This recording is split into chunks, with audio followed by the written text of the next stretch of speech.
नवरात्र उत्सव हा भारतात सगळीकडे मोठ्या प्रमाणात साजरा केला जातो। अश्विन महिन्यातील शुक्ल पक्षातील प्रतिपदेपासून नवरात्र उत्सवाला प्रारंभ होतो। यंदा घटस्थापना 3 ऑक्टोबर रोजी आहे। नवरात्रीच्या काळात देवीच्या अनेक रूपांची पूजा केली जाते। तसेच विविध रंगांचे कपडे परिधान करण्याची प्रथा मागील काही काळापासून सुरू आहे।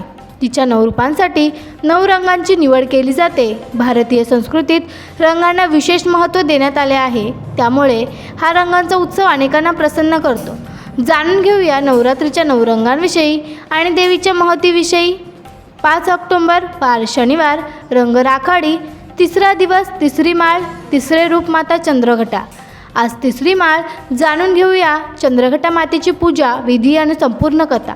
चंद्रघटा मातेच्या कपाळावर एक अर्धचंद्र असतो, त्यामुळे तिला चंद्रघटा म्हणून ओळखले जाते।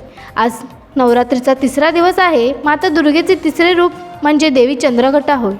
नवरात्रीच्या तिसऱ्या दिवशी चंद्रघटा मातेची पूजा केली जाते। माता चंद्रघटाचे हे रूप अतिशय सुंदर, मोहक, अलौकिक, कल्याणकारी आणि शांती देणारे आहे। चंद्रघटा मातेच्या कपाळावर एक अर्धचंद्र असतो, त्यामुळे तिला चंद्रघटा म्हणून ओळखले जाते।